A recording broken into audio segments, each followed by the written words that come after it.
Thank you all so much for taking the time to be with us today for this higher ed focused session of Office Hours. For those of you who may not be familiar with us, Zuri Group is a full service consulting agency that works exclusively with nonprofits, from peer to peer fundraising, website design and development, digital advertising and Google Grants account maintenance, to fundraising strategy, systems assessments and selections, full-scale CRM implementations, and everything in between. We are passionate about helping nonprofits use technology to build better relationships with their constituents and maximize their impact. My name is Lo, and I'm a digital marketing consultant here at Zuri Group. If this is your first visit to our office hours, let me share what you can expect over the next hour that we're together. Every month, our senior strategists and developers set aside some time to talk with you about nonprofit technology and provide an opportunity for you to ask questions. We really want for office hours to be a space where you can get some free consulting and where we can all have an interactive conversation about what's going on in the nonprofit tech space. So we'd love for you to type your questions directly into chat when you have them so that we can keep this very conversational. I know sometimes it can be intimidating to speak up, so don't feel like you have to send your message to be viewed by the whole group. You can absolutely send a message to the organizer, and that way only I will see it and I can relay it anonymously for you. Before we get started, we have a special guest joining us today. John Murphy, our CEO and founder, is here on the line. John? Thank you for joining us for our Office Hours webinar for higher education. I started Zuri Group 12 years ago with the philosophy to build lasting relationships with nonprofits. We have done this by focusing on best-in-class technology solutions so nonprofits can focus on their missions. Higher education institutions have been a large part of our work, starting with UCSD, TCU, and more recently we have partnered with Yale, Boston College, and Baylor.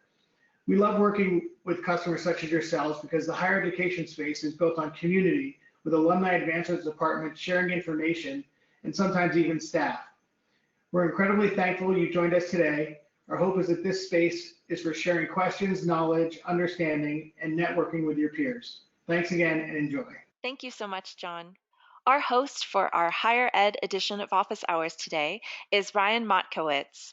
Before joining Zuri Group, Ryan served as a senior enterprise solutions consultant at Blackbaud, specializing in Blackbaud CRM, Razor's Edge, and Blackbaud Direct Marketing. Ryan has a breadth of experience on higher education, having worked on large-scale implementations for organizations like Florida State, the University of Illinois, Brown, Rice, and West Point, just to name a few. Ryan believes the true power of any CRM is the people using it every day, and his understanding of the way that advancement systems are used in day-to-day operations drives his user-centric approach. Ryan's going to be talking with us today about constituent engagement scoring, AI, and advancement, and he's also going to be doing a live Q&A. As I mentioned, I'll be keeping an eye on the chat today for questions, so please don't be shy. Ryan, take it away. Thank you very much for the kind introduction. All right, so as mentioned, today what we'll be talking about is a bit of a constituent engagement scoring, or really sort of alumni engagement scoring, but try to open it up, a little bit more than just higher ed here. And then after that, we'll talk a little bit about sort of kind of AI developments, what they're looking like, and what we can kind of expect for the future. So what we're going to start with is a little bit of just an overview of sort of alumni engagement scoring.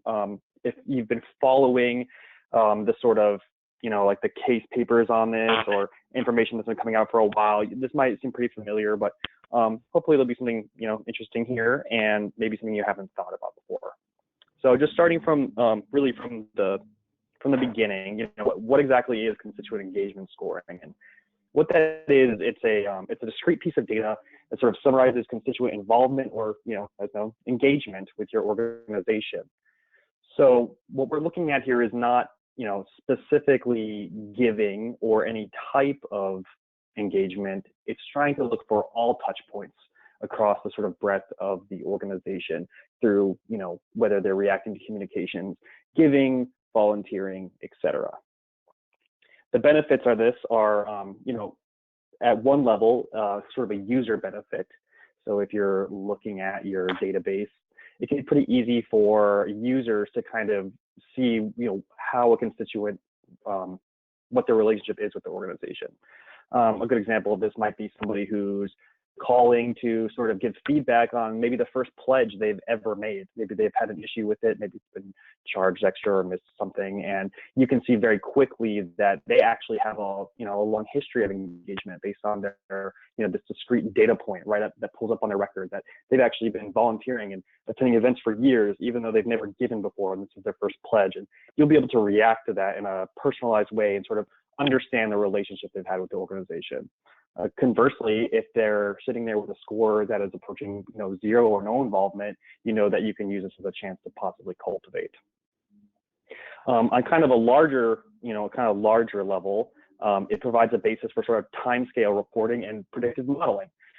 It can be used essentially as a prospecting tool, and also to see, are the steps that we're taking to cultivate constituents at all levels actually leading us anywhere?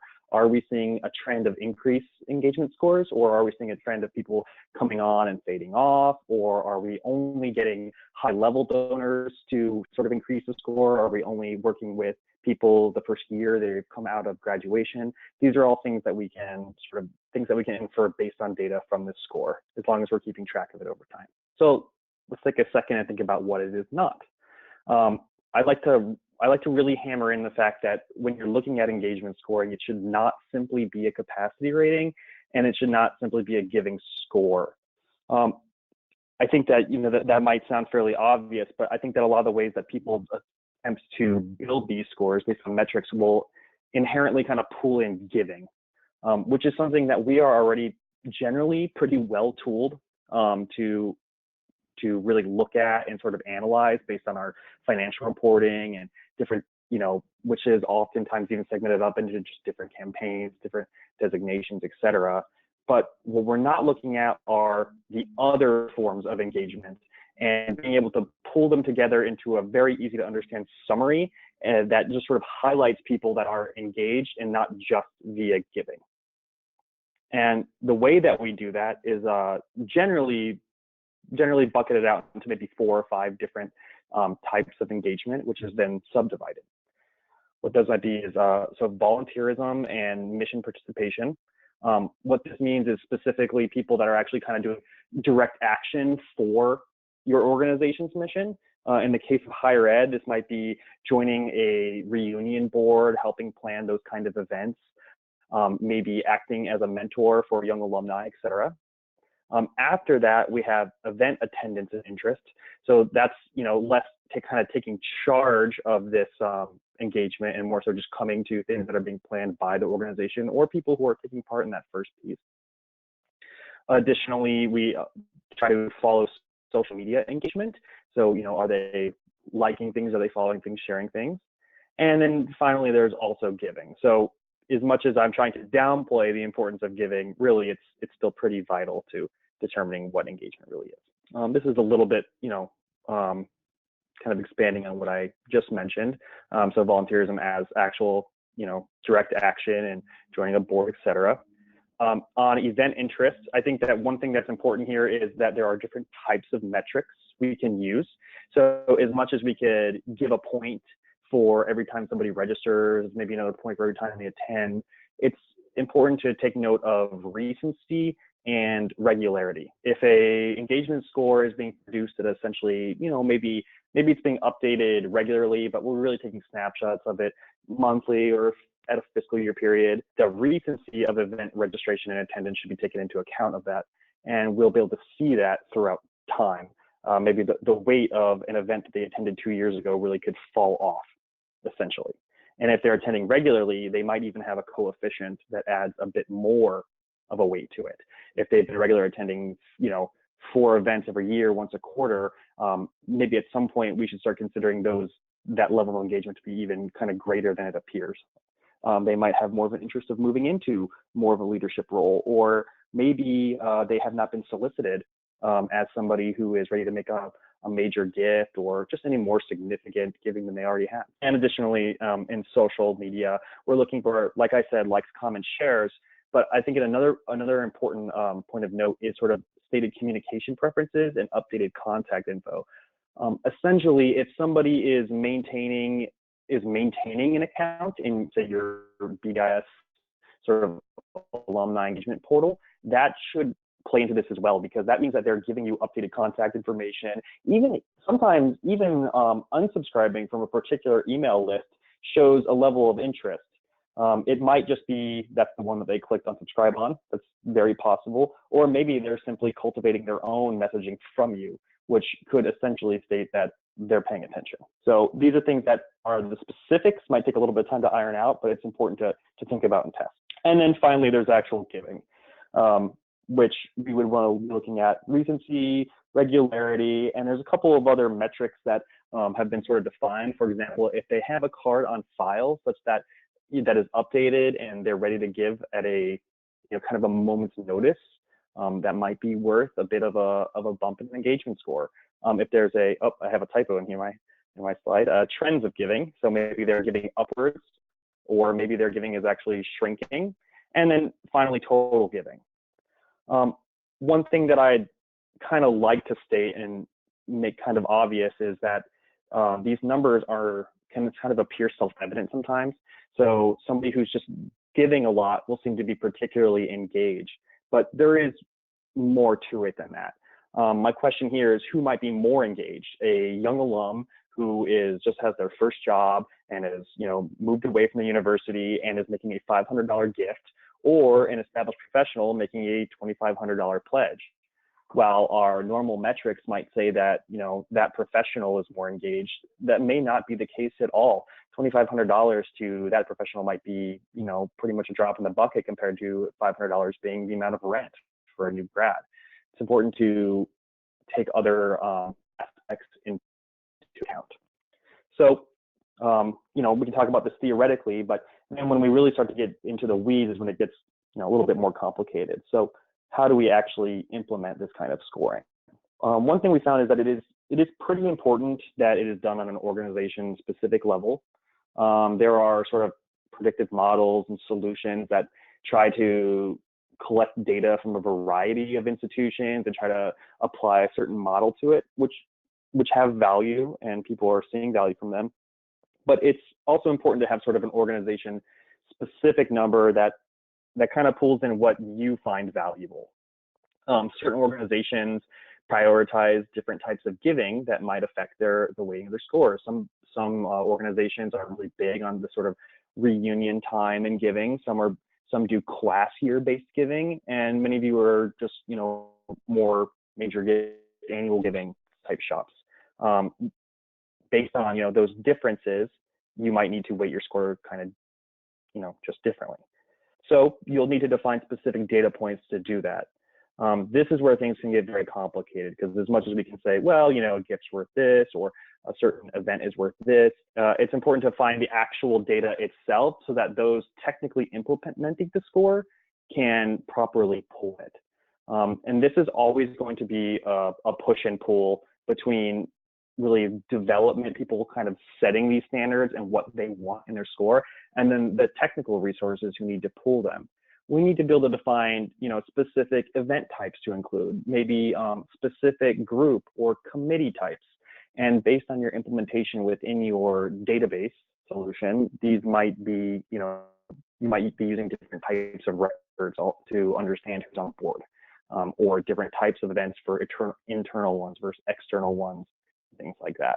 So it's going to take, quite a bit of time to really define where all that is. Once that's complete, then you have to come up with actually how you're going to, calculate it.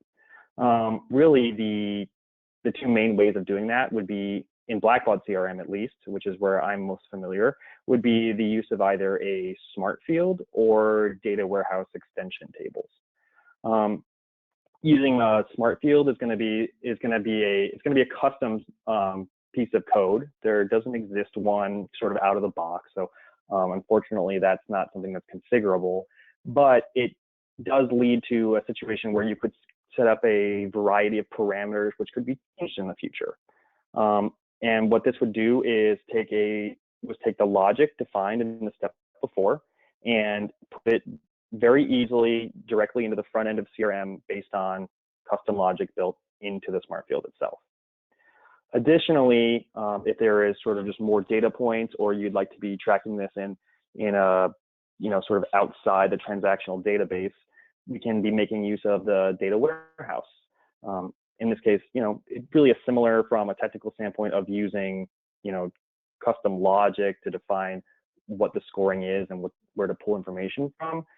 But then we're just keeping it out of the OLTP world, and we might have to come up with a solution to bring it into the front end. So we might need to worry about, query views, or possibly just, copying this data essentially into a first-class field. Also, you may lose visibility to, what exactly the score is pulling, because you can't just like open up a parameter menu and take a look at it. So there are some things to consider, but generally either one will be fine. Really, as far as pulling in social media information back into your CRM solution, this is something that is really, it's still really developing in a way that's truly integrated. And so this is something that we are working on, and we look forward to, developing further with our clientele. Awesome. Before we move on to the artificial intelligence in advancement, I just wanted to check and see if we had any questions about constituent engagement scoring and any part of what Ryan just talked about.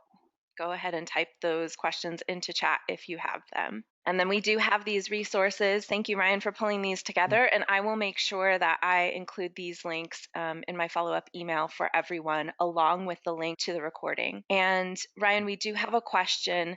How do you propose validating these scores? Yes, this is always going to be, I think, a complex topic. Just like with any sort of kind of conversion, I think there's going to be a pretty significant amount of manual work. In the end, if I'm building one and I'm testing it, I'm probably going to create an export of relevant data, and probably like a couple of of different types of records. I'm probably going to find a sort of as much of a random sample as I can come up with. It probably actually wouldn't be random. I'd probably find somebody with a lot of giving, somebody with a lot of registrations, a lot of volunteerism, and then I'd find maybe some random records too. Dump out relevant information into, using an export or a query, and I'd probably compare that. As far as, more substantially validating it over time, you definitely want to be comparing other types of, kind of more traditional types of engagement to what you're finding. So I think it's important to see, if we have a trend of engagement scores going up, is there a trend in actual, do we actually feel that there's more engagement? Are we actually getting more money in, for example, which a lot of the times is really the goal of this, unless we're trying to really push for direct action and engagement. So I think it's important also to, whether you're validating the actual data is correct and the implementation is correct, it's going to be important to find a lot of, examples and work through that, honestly, kind of manually. But then from a larger scale to see, are we actually learning any valuable information is going to be a really big part of this, and will define, might change your weights of parameters, or, exactly what it is that you're finding important in your score. And that's going to have to be done just over time, and via, we sometimes suggest even sort of a high level kind of regression analysis. Chris Cannon at the Zuri Group is somebody who could speak more heavily to that than me. These are great questions. Thank you, guys. We have another one wondering if A/B testing might be utilized to test different scoring scenarios. Yeah, I think that's a perfect example. I mean, essentially, either establishing 2 per constituent or dividing the database up, seeing that if you take a segment of the population that essentially is volunteering a lot, but they're not giving a lot, and we try to solicit to them sort of based on that knowledge, do we actually have better outcomes? Or if we're finding people are giving a lot and they're not engaging in other ways, and we're trying to push for them, essentially seeing, like, is the way that we're weighting volunteerism actually leading to an ability to engage more, I think is going to be the key. Excellent. I think now we're ready to move into the next segment, artificial intelligence and advancement. And I am very much looking forward to this, as artificial intelligence is a big topic, not just in nonprofit technology, but in technology in general. So I will go ahead and put myself back on mute, and Ryan, go ahead and help us delve into this. All right, thank you. So the use of AI in sort of advancement world, development world is still really developing. So really what we're talking about here is not a sort of mature space where everybody knows, or like people really know everything about it. We're really trying to understand how it's going to integrate and how successful it's going to be. Based on where things are now, what can this do, or what can we expect it to do if you're unfamiliar with it?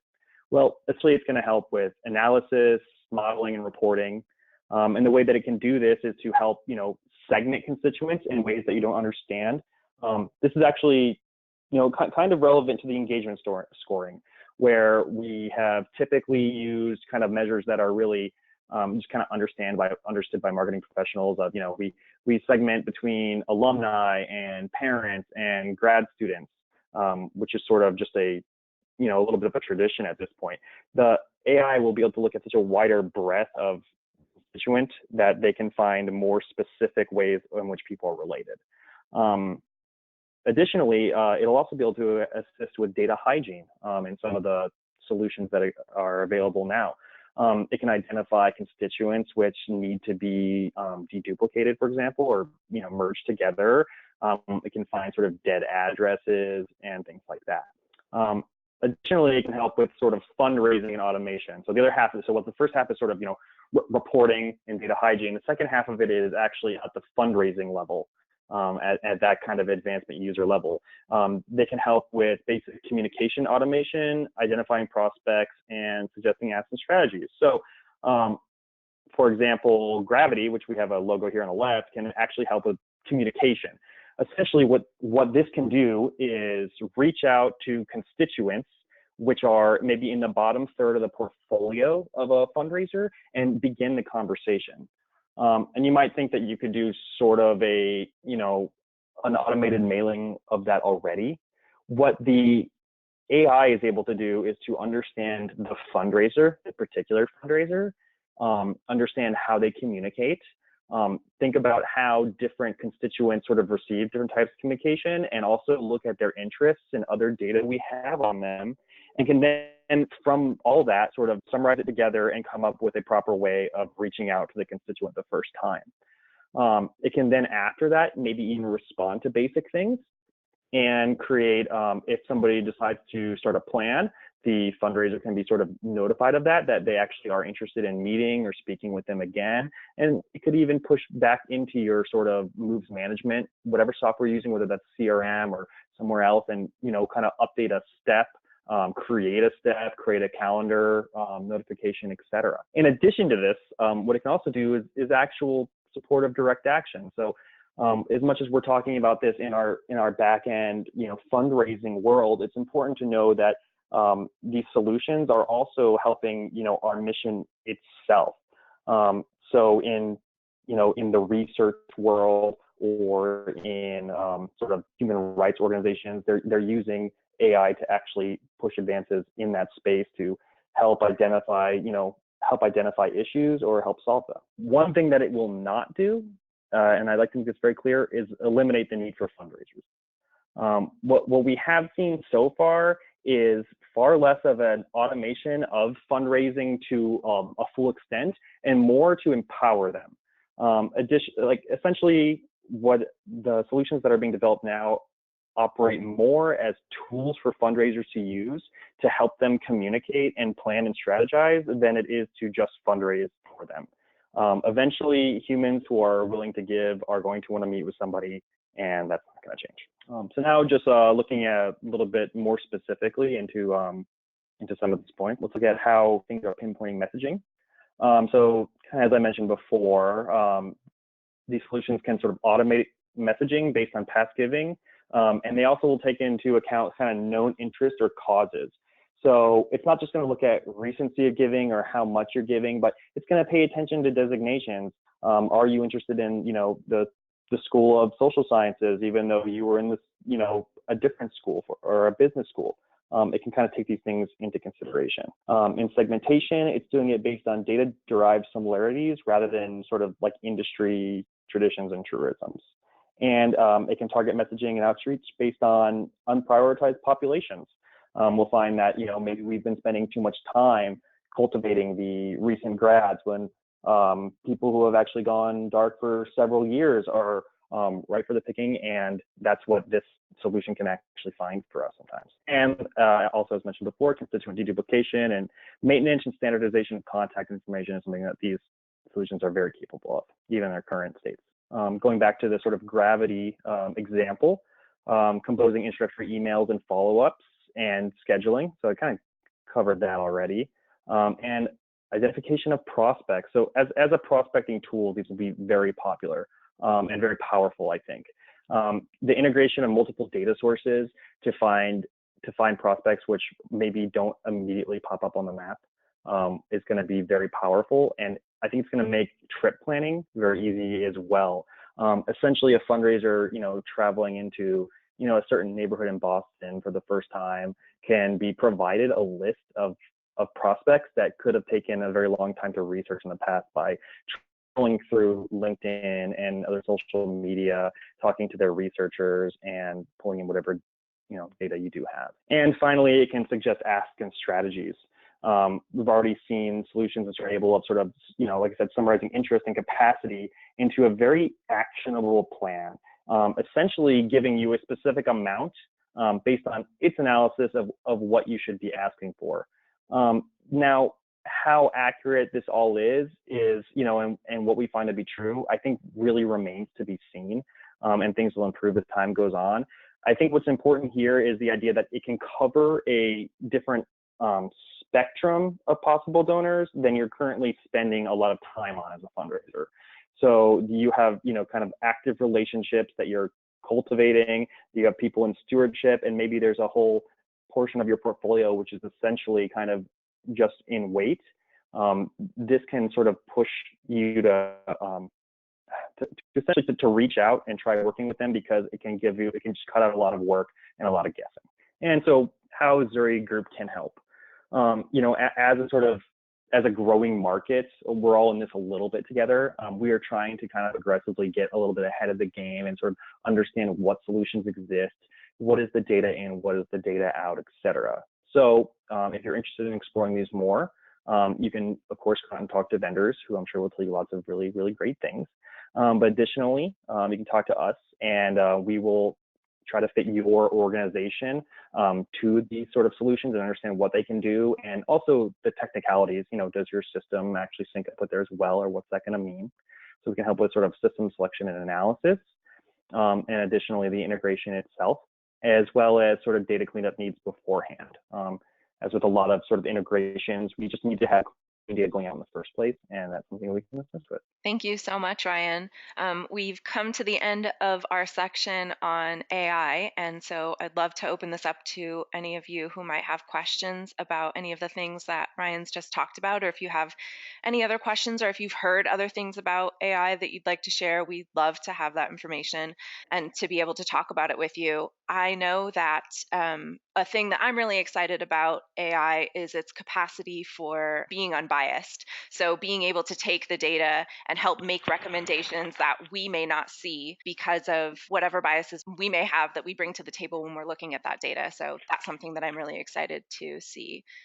Okay, we've got a question. What scale of database or constituents do you need to benefit from these types of services? Mm-hmm. Well, I think that a lot of times when we're talking about sort of AI, we're thinking a lot about this sort of big data, huge amounts of it that we're analyzing. But really, for a lot of the solutions that we're looking at in this space, I'm not sure that you actually need that sort of much data to provide. I think a lot of it is going to come from, if you're looking at sort of the fundraiser communication pieces, it's going to need access to actual communications, from what I understand. So that's going to be kind of important, and it'll just be whatever you have. It's going to have to work with what it's given. Now, as far as pulling in a good profile of constituents, I think that it is pretty key that you're bringing in sort of multiple sources of data, but these things can be kind of automated. So if you have if you're running a smaller database, I don't think that that's going to be an issue. It's more so just that the data in there generally is good, so that these solutions can sort of reach out into the rest of the world, into social media, or into your sort of forward, front-facing web applications to see how they're operating within those systems, and any philanthropic data you have on the constituent or is just publicly available, and it'll be able to provide a pretty good picture from that. Great. And then also, how are organizations justifying the expense for an AI tool? I think that this is a good question, and I think that it really is. It's still kind of developing. I think right now, people who are using these solutions are doing it as essentially early adopters to see what it can do. Based on the feedback that I've seen, people have been pretty impressed with some of the work. There was some, obviously there are going to be hiccups as everything kind of develops and matures. But I think that really what it is there's kind of people who are interested in what this is capable of are finding a way to budget it. And that's really where we're at right now. I don't believe that there is a super firm, really great sort of analysis report that I can point you to that's going to say you're going to raise this much more money if you sign up on this system. Although I can imagine a vendor maybe telling you that. Well, I'm yet to really know for sure. So Ryan, would you say that the most important thing that people can be doing if they want to set themselves up for being able to utilize AI in the future would be to focus on the data cleanup? I think that's going to be, that's going to be fairly critical. There are solutions that actually can help with that though. So it's, as saying it as an absolute starting point might be a little bit ahead of ourselves if we're actually using these tools to help us. But I think still that just the idea of being sort of confident that your data is mostly correct or clean, or there's not just like tons of duplicates out there, or essentially that we have like half-finished records. I think that's what would be vital, is that things can actually be sort of matched up and cleaned up. That's going to be the key. And from there, it's going to be based on pretty specific need, I think. Okay. And then we have another kind of comment and a question. It seems that AI helps pattern matching for groups and segments better than traditional prospect management, which is more about individual data discovery on individuals. Is that an accurate statement? I think that is a very accurate statement. And I also think that it's, as much as that's true, I'd like to step up a little bit for our fundraising friends to say that there's probably a lot of personal knowledge that can go into things, and people who might not appear good to an AI might actually appear better to a fundraiser based on something they know. So I think that's a double-edged sword. But yes, I mean, essentially it's making all of its decisions just based on the data that's available. So really, as long as we can sort of identify, a capacity, employment information, and engagement with the organization, it can absolutely find that in a much quicker way and summarize it much easier than a human could just going through data. Excellent. We've now reached the official Q&A segment. So if you do have questions about constituent engagement scoring or artificial intelligence, please don't feel like you missed the boat. You can still ask those questions. But you can also, we'd like to open up the questions for you guys to really ask about anything. So go ahead and if you have a question about anything, go ahead and pop that into chat. While we wait for those to come in, let's go ahead and get into some of the questions that came in through the RSVP form and through email in advance of this session. So one of the questions that we got is, what is the best way to handle lists that are purchased, such as prospective graduate student lists? Would it be to use the acquisition list functionality? Does the prospective graduate student have to opt in order to continue to receive that initial and/or ongoing communication sent via email? Okay, so really this kind of comes out as a two-part question. I'm going to try to answer the second part first, and then we'll talk a little bit more about the technicalities. So as far as like opting in and mailing people based on purchase or rented list, I think that my answer has to be that you need to discuss it with your organization's counsel or somebody within marketing and legal, because the rules around this and email specifically can get very kind of messy, and there's something that I don't feel like I can really say for sure. If this prospective grad student list is already being is like kind of internal to your organization, is already being solicited, maybe there's some ways around the kind of canned spam rules because they're already in your universe. Otherwise, it's probably unlikely that it's okay to solicit them without, them opting in the first place via email. The CAN spam rules makes this kind of difficult to do from a legal standpoint via email. Direct mail is much more open. Now, from an actual technical standpoint, though, the question and answer are absolutely correct. Acquisition list functionality in Blackbaud CRM would accomplish this very well. For anyone unfamiliar with this functionality, essentially what it does is allow you to, if you rent or purchase a list of prospective constituents and donors, you can assign a vendor. You can create vendor records so that you can keep track of different ones you're working with and create list records. This includes information such as, cost per constituent, kind of the type of list, as well as the actual information. So you're actually importing names and address or email information into the system, along with maybe some ancillary information. From there, that can actually be tracked in the system as communications that you've made, constituent records, like very kind of light on data. It's just kind of like a name. Constituent records can be maintained so that you know that you reached out to them and when. And then if a gift were to come in, that you could apply a gift to that record. This opens up actually a little bit further conversation, because there are a couple other ways to handle this sort of mailing. So that this is acquisition list usage is really specifically for if you're kind of buying or renting data, putting it into the database, and it's not necessarily, something that you specifically came up with organically. But some mailings are also handled through the use of finder files and segmented house files. A finder file is used when a vendor is when you're sending your own data to a vendor to be segmented and then mailed, and they essentially are providing you this finalized data back.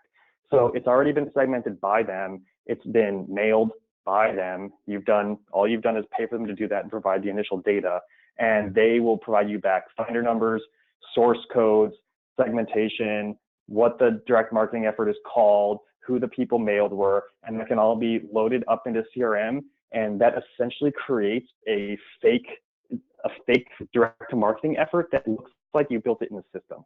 So it operates just similar to have actually done the mailing within house. And then there are segmented house files, which are kind of a blend between doing it in-house and out-of-house. This is essentially sending data out to a vendor who then segments it strategically. They make the decisions. Then they send you that segmenting decisions back to be loaded into CRM, which can then be sort of processed actually out of the system and just appears to have been segmented in the system as well, even though it's really imported data. Awesome. And then on that same email vein, can you tell us more about the BBCRM Outlook integration that Zuri Group is developing and how it may be different than others out there? Absolutely. So for the uninformed, Zuri Group has been developing a customization which sits on top of Outlook. Ours is capable of working within the actual Outlook client that you might be used to. That's actually like a web app. Additionally, it can work with the web versions or Outlook 360, whatever they're calling it these days. What's great about ours is that when you're using it in the web browser or sort of mobile application, it is responsive. It'll work on different devices and should work pretty well through our testing. What this allows you to do is, say you receive an email from a constituent who you've asked to meet for solicitation. So you're going to go out to dinner somewhere. If they respond back with an email that, yes, I'm good for dinner at 6 p.m. tomorrow, what will happen is the integration will match based on that email address that you received that from to the constituent. And this will work for any email that is attached to the constituent. So even if that email has been end dated because we thought it was dead or we decided not to contact it anymore, or maybe it's actually an email that's logged with the type of assistance email, that's kind of built into the logic that it'll still pull it in. Basically, if we can associate the email with a constituent, it'll find them. If an email is associated with multiple constituents, you can look through them and choose the correct one. Then you can very easily log that email as an interaction into CRM. So you can file that as a completed step, and it'll copy the contents of the email into that step and update it as done today. You can file an unplanned contact report or generate an interaction. Additionally, if they provide you some new contact information or anything like that, you can also very quickly update the constituent record. And what's unique about our solution is that there's some configuration about what happens with that upgraded biographical information, or updated, sorry, biographical information. The traditional model would be that would write directly to the constituent record and update them. What ours can do is actually push it into a batch. So essentially, it is going to be in place for whoever is responsible for really maintaining the accuracy of constituent data to review, double check, confirm and standardize, and then commit to the record. That's kind of the overview and the state that we're in right now. I think that one thing that's really important about ours and what I think is the most exciting is the fact that it is essentially still in development. So if there is any kind of functionality that you're interested in or looking for, or I think would be valuable in this sort of avenue, kind of discussing it with us now is a really good idea, because we're essentially open to that level of feedback and kind of excited to implement it. Coming up next in the pipeline for this, we are going to be integrating it with calendar functionality. So it'll be essentially, if somebody says, let's have dinner next Thursday at 6, you can very quickly create a calendar like reminder for that. Also, if you have a planned steps or tasks with a prospect coming up, it'll be automatically pushed to your calendar. That's awesome, Ryan. I'm really excited to continuing to see how this develops. If you guys do have recommendations for additional functionality that you'd like to see from that Outlook integration for Blackbaud CRM, please go ahead and reach out to us at officehours@zurigroup.com, and we will go ahead and forward that to make sure that it gets to the development team. We also have a board, zurigroup.featureupvote.com. I'll go ahead and put the link in chat, but that is another place where you can make recommendations for other kinds of Blackbaud integrations that you'd like to see. And also, these kinds of Blackbaud add-ons that we have are going to be available for subscription purchases. So if that's something that you guys are interested in, again, please go ahead and email us at officehours@zurigroup.com, and we will make sure that we get you in touch with the right person. Okay, back to the questions. Oh, we have one more. What would be the possibility of linking those features to Gmail? It is currently, we have not really explored that very far as far as my involvement. I was involved in speccing out this initial customization, defining requirements, and we started from Outlook. At this point in time, I haven't personally done any research into the Gmail integration. I think that that's a great suggestion. I think it's something that I'd be happy to follow up on. As far as just general third-party extensions into Gmail, is something that might be a completely sort of new area for us to look into. Excellent. And then we've got one more question that came in through the form ahead of time, and that is, can you tell us more about how we can build custom imports for Blackbaud CRM? Custom imports. Essentially, unfortunately, I think my answer is going to be you hire a developer or hire one of our great developers to teach your developers how to do that. There's a lot of work that goes into developing CRM imports, and we've seen some sort of third-party solutions that attempt to do it with, I think, kind of some mixed results. And so far, we've still found that, unfortunately, the best response is to kind of build it per application, specifically what we're trying to import and from where. That being said, learning how to build sort of batch extensions, which in CRM imports generally go into a batch first and are then committed, it can set you up for success there. And we have a lot of experience building those and training users on how to develop them. So that's really what I would suggest for now. Excellent. Ryan, is there anything else that you would like to add about constituent engagement scoring or artificial intelligence or any of the other wonderful questions that people have brought up today? Not so much there, but what I will say is that just thank you. I hope that I've made some good use of your time. If I haven't, if things are maybe too basic or you want to get more technical, or just any feedback you have, I just ask for it because, you know, we're trying to develop this to make it useful. And we work with a wide variety of clients, and different shops are at different places and, you know, the kind of advice they need. Some people are looking for incredibly high-end custom work, and in some places are just trying to get their, you know, really their feet on steady ground, you know, as they're new to the black box CRM world or these more advanced tools. And so we just want to find a way that we can provide value to everybody. And so just, you know, reach out and let us know, and we'll do our best next time. Yes, thank you so much. Again, feedback, questions, topics that you'd like us to discuss next time, please go ahead and email us at officehours@zurigroup.com, and we will make sure that we get you in touch with the right person or get you the answer that you're looking for, or incorporate your feedback into our next session. That brings us to the end of today's Office Hours. Ryan, I just want to thank you again for hosting this higher ed edition, and I also want to thank all of you for taking time out of your day to join us. As I mentioned, if you have something that you'd like to talk to our team about more extensively, or if you've got an upcoming project that we can be of assistance on, email us at officehours@zurigroup.com, and we'll work to get you in touch with the Zuri Group team member who can best assist you. Next month, members of our digital team will be hosting Office Hours, and we hope to see you there. Thanks so much, everyone.